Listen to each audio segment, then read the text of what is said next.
Everybody, welcome to Staples Center. Joey Ramirez here with Mike Trudell after a game that can be summed up by the words Kuz control, Mike. Kyle Kuzma, 41 points, only 3 quarters, sat the entire fourth. What stood out to you? Well, I asked Luke Walton just a couple minutes ago if he thought about putting Kuz back in for the fourth quarter to see if he could get the 50-piece. Now, aside from LeBron James, who of course did it in Miami, only Kobe has done it dating back to the year 2000 when Shaq had one of his 2 50-point games. So that would have been kind of cool to see. But, of course, they didn't need it, and Luke said the bigger priority was just getting Kuz a bit of rest because that back has been tight and sore lately. But, Joey, what stands out about it is Kuz has this ultimate confidence as a player, and especially for a second-year guy, that's pretty impressive. He was 4 for 20 in the game at Dallas. Couldn't hit anything, and he comes out here and goes 16 for 24. Barely misses a shot after, I think he missed 4 first-quarter threes. And from that point on, he didn't miss much for the rest of the game. Yeah, you know what, Mike? He was doing it inside. He was doing it outside. What really impressed me, he broke out the entire arsenal tonight.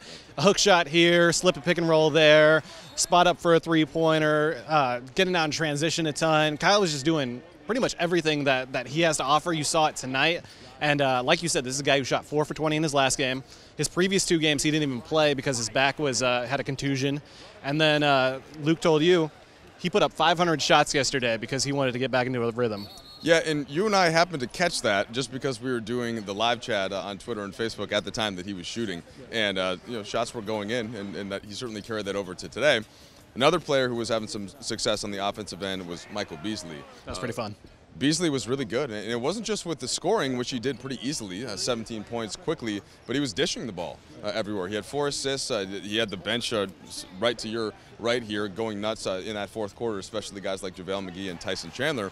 And it's been a tough year for Michael personally off the court. Now we're seeing, Joey, some of that value that the Lakers hoped that they had gotten in the offseason, where you get some instant offense, not just scoring, but some passing off the bench. Yeah, you know, anytime you miss 13 games in an NBA season, no matter what the reason is, it's hard to get back into that rhythm. But Beas, it seems like he didn't really miss a minute. He played really well in that Dallas game that we talked about yesterday.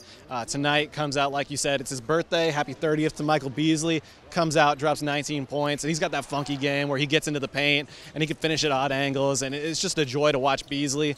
And two guys who are mixing it up out there, Lonzo Ball and Brandon Ingram. Yeah, so they didn't have the scoring numbers, and they didn't need to. We talked about a couple of the guys that were filling it up to go with KCP having 15 points off the bench. But Walton loved the way that they played because they were both aggressive. They played with that attack mentality that he spoke about after the Minnesota game, and that's important. When those guys are getting downhill, they're getting to the basket, they're drawing attention. That's really going to help the Lakers. And they played well in the defensive end as well. So really a nice, complete effort for the Lakers here at home, Joey, as they seal off a win. Yeah, very notable, the defensive effort. Blake Griffin held to 16 points, 0 rebounds for the first time in his career. Kuz said that was a big focus for the team tonight. They were doubling him. They were giving Blake a lot of fits, and he came in averaging 30 in his last 4 games. We'll see what the Lakers have in store for us next. You are going with them to Salt Lake City for the Utah Jazz, and we will see you then. For Mike, I'm Joey, and we'll see you later.